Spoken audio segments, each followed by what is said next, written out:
네, 반갑습니다. 오시 아줌마입니다. 제가 네이버에 검색 광고, 파워 컨텐츠, 쇼핑 광고 이렇게 다루고 있는데요.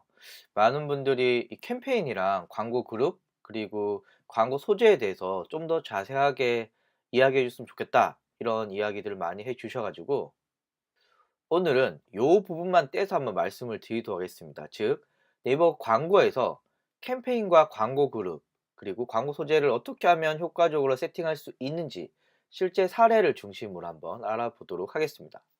일단 이거 머리에 두셔야 됩니다. 물론 서울을 가려면 이쪽으로 가도 되고 저쪽으로 가야 되고 뭐 아무 데나 가서 서울만 가면 되지만 약간 더 편하게 가려면 지름길이 있잖아요. 네이버 광고도 마찬가지입니다. 네이버의 광고를 효과적으로 집행하기 위해서는 무엇보다 광고를 잘 구성을 해야 됩니다. 여기서 구성이라고 하는 것은 캠페인이랑 광고 그룹이랑 광고 소재들이 들어갈 수 있겠죠. 그러면 잘 구성한다라는 게 어떤 것일까요? 제가 초보자의 관점에서 한번 다뤄보도록 하겠습니다. 화면 보십시오. 캠페인이 가장 큰 그룹이고요. 캠페인 안에 필요에 의해서 광고 그룹들을 만듭니다. 지금 저는 3개를 만들었고요. 그 안에 즉 광고 그룹 안에 문구와 키워드들이 들어가게 됩니다. 뭐 URL도 들어가겠죠. 그래서 광고 소재가 모여서 광고 문구, 키워드, URL이 모여서 광고 그룹을 이루고요. 광고 그룹이 모여서 캠페인을 만드는 방식입니다. 그래서 한번 생각을 하실 때 원래는 캠페인 먼저 만들고 광고 그룹 만들고 그 다음에 광고 소재들을 만들고 이렇게 검색 광고 만들 때는 이런 순서대로 가잖아요. 그런데 기획을 하실 때, 즉 네이버 검색 광고를 어떻게 구성을 할까를 보실 때는 거꾸로 하시는 겁니다. 즉 키워드와 URL과 문구, 즉 광고 소재를 어떻게 세팅할 것인가, 그리고 이 광고 소재를 모아서 어떻게 광고 그룹을 만들 것인가, 그리고 이 광고 그룹들이 모여서 어떤 캠페인을 구성을 할 것인가, 이렇게 생각해 주시는 것이 훨씬 더 편합니다. 물론 앞에 동영상에서 설명을 드렸지만 한 번 더 텍스트로 한번 정리를 해 드릴게요. 자, 캠페인인 것은 자, 캠페인이라는 것은 어떤 광고를 할 것인지, 뭐 예를 들면 파워링크, 파워 컨텐츠, 네이버 쇼핑 광고, 얼마의 기간 동안 광고를 노출시킬 건지 정할 수 있고요. 얼마 예산을 쓸 수 있을 것인지도 정할 수가 있습니다. 가장 큰 그룹입니다. 이제 광고 그룹, 광고할 URL, 기본 입찰가, 캠페인에서 정한 예산 중에 얼마를 쓸 것인가를 정할 수가 있고요. 그리고 옵션 중에는 이 광고를 어떤 곳에 노출시킨지, PC에서만 노출시킬 것인지, 모바일에서만 노출시킬 것인지, 그 다음에 어떤 지역에 노출시킬 것인지, 어떤 요일, 어떤 시간대에 노출시킬 수 있을 것인지, 광고를 어떻게, 어떤 곳에 노출시킬지를 정할 수 있는 것이 광고 그룹입니다. 캠페인보다는 조금 더 디테일한 수정이 가능한 거죠. 이제 광고 소재인데요. 광고 소재는 광고를 집행할 키워드를 선정할 수 있고요. 키워드와 함께 노출될 문구를 정할 수 있고요. 마지막으로 광고 클릭 시에 고객에게 보여주는 랜딩 페이지를 설정할 수가 있습니다. 그리고 확장 소재라고 해서요. 뭐 전화, 예약, 이미지, 가격표 등등등을 추가로 설정할 수 있는 최근의 확장 소재. 요거 잘 보셔야 됩니다. 최근에 굉장히 좋은 소재들이 많이 만들어지고 있기 때문에 광고를 집행하는 입장에서 굉장히 유용합니다. 자, 앞에서 이론을 한번 다뤄봤고요. 실제 광고에서 어떻게 적용이 되는지 한번 알아보도록 할게요. 예시를 하나 가지고 왔습니다. 여기는 뭐 쇼핑몰이고요.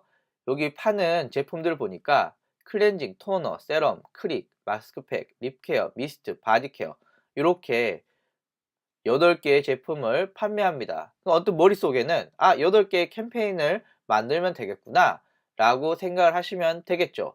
그런데 이번엔 좀 다르게 한번 접근해 보겠습니다. 제가 앞에서 거꾸로 간다고 그랬잖아요. 즉 광고 소재부터 하나씩 들어갈 건데요. 한번 볼게요. 저는 8개의 카테고리 중에 클렌징이라는 카테고리를 택했습니다. 현재 클렌징에는 5개의 제품이 있네요. 그리고 제품 페이지가 따로 존재하게 됩니다. 즉 카테고리 안에 5개의 제품이 있고요. 그중에 한 제품을 클릭을 했을 때 이렇게 상세 페이지가 나오는 것을 확인하실 수가 있으십니다. 자, 그러면 이렇게 꾸며보시는 게 초보자에게는 가장 쉽습니다. 우선 고객이 구매하는 페이지를 생각해 봅시다. 고객은 어디서 구매를 할까요? 바로 제품에 대한 상세 페이지에서 구매를 하게 됩니다. 즉 자신이 원하는 제품이 맞는지를 바로 화면과 같이 이 상세 페이지에서 보는 거죠. 가격은 맞는지, 디자인이 이쁜지, 성분은 좋은지. 오케이, 난 여기 사야겠다 라고 하고 클릭을 하는 거죠. 요 주소 기억을 해주세요. 요 주소를 기반으로 문구와 키워드를 저희는 선택하게 됩니다. 예를 들면 지금 클렌징 밤이라는 걸 저희가 쓰고 있는데요. 광고 제목은 촉촉한 과일 어쩌고저쩌고, 광고 문구 역시 주어놨고요. 그리고 광고 URL, 제품을 구매할 수 있는 상세 페이지로 잡았습니다. 그리고 키워드는 뭘까요? 이 제품을 다루고 있는 클렌징 밤, 클렌징 밤 추천, 저자 후 클렌징 밤이 될 수가 있는 거죠. 그러니까 요 광고 그룹은 오로지 클렌징 밤을 마케팅하기 위해서 꾸며 놓은 거라고 보시면 됩니다. 그래서 광고 그룹, 즉 클렌징에 대한 광고 그룹에 들어가는 문구와 키워드를 저희는 세팅을 했고요. 오로지 클렌징 밤에 대한 내용만 다루었다는 거. 클렌징 카테고리에서는 총 5개의 제품을 판매하니까 당연히 기본적으로 광고 그룹이 5개가 들어가겠죠. 클렌징 밤 관련돼서, 그리고 블루베리 클렌징 관련돼서, 석류 클렌징 관련돼서, 감귤 클렌징 관련돼서, 청포도 클렌징 관련돼서, 즉 5개의 광고 그룹이 만들어지고요. 요 광고 그룹들이 묶여서 캠페인이 하나 구성되게 됩니다. 예를 들어서 광고 그룹 2번 같은 경우에는 블루베리 클렌징 폼에 대한 광고 문구와 광고 URL과 키워드가 들어가게 되겠고요. 광고 그룹 3번 같은 경우에는 석류 관련된 제품에 대해서 광고 URL, 광고 문구, 광고 키워드가 들어가게 되겠죠. 이런 식으로 해서 클렌징에 대한 캠페인 구성이 1단계가 완성이 되었습니다. 이거 다 된 거 아니냐고요? 아닙니다. 왜냐하면요, 대표성을 띠는 키워드들이 있습니다. 예를 들면 블루베리 클렌징, 석류 클렌징, 감귤 클렌징, 얘네들은 다 대표성을 띠는 키워드들이거든요. 이런 것들은 다 클렌징이라는 키워드로 엮일 수가 있습니다. 그러니까 클렌징을 검색해서 고객이 블루베리를 선택할 수도 있고, 석류를 선택할 수도 있고, 감귤을 선택할 수 있잖아요. 그러면은 이거 어떻게 해야 될까요? 예를 들면 클렌징 추천, 클렌징 인생템, 요런 한 개의 제품이 아니라 클렌징 카테고리 전체를 다루는 요런 키워드의 경우는요, 광고할 URL이 각각의 제품 주소가 아니라 이 클렌징이라는 카테고리 주소가 되게 됩니다. 그러니까 원래는 각각에 대한 제품 5개 광고를 만들었잖아요. 그거 만들고, 그리고 클렌징을 전체를 다루는 요런 광고 그룹 하나를 만드시면 됩니다. 그래서 이렇게 해봤습니다. 광고 제목 이렇게 적고요. 광고 문구 이렇게 적었는데요. 전체적으로 클렌징 전체를 다루는 텍스트들을 적었습니다. 광고 URL도요. 앞에와 차이점은, 앞에는 각각의 제품의 URL을 다뤘다고 한다면 여기는 클렌징이라는 카테고리의 주소들을 다룬다는 점. 그리고 키워드 역시도 대표성을 띠는 클렌징 추천, 클렌징 인생템 등을 담았습니다. 자, 이렇게 되면요, 광고 그룹 6개가 만들어집니다. 제품은 5개인데 대표성을 띈 광고 그룹까지 해서 총 6개를 만들었고요. 이렇게 하면 광고 그룹은 대충 만들어졌다고 보시면 됩니다. 정리하면요, 고객이 볼 때 제품을 구매할 수 있는 그 홈페이지의 주소부터 시작을 해서 광고 소재를 정하고, 광고 소재를 모아서 광고 그룹을 만들고, 그리고 여러 개의 광고 그룹을 캠페인으로 묶기만 하면은 끝입니다. 그리고 필요에 따라서 여러분들이 각각의 캠페인과 광고 그룹의 옵션들을 정하게 됩니다. 예상 비용, 노출 기간, 노출 지역, 시간 뭐 등등등을 정하시면 되겠죠. 자, 그런데 특별한 이벤트를 할 때가 있습니다. 예를 들면은 크리스마스 할인해 줄 거거든요. 할인을 해주고, 이때는 맨날 있는 이벤트가 아니기 때문에 얘를 위해서, 즉 이 이벤트를 위해서 광고 그룹을 별도로 만들어주는 경우도 있습니다. 보통 이렇게 이벤트 페이지가 따로 존재하고요. 이벤트 페이지가 따로 존재한다는 건 광고를 할 URL이 다르다라는 뜻이겠죠.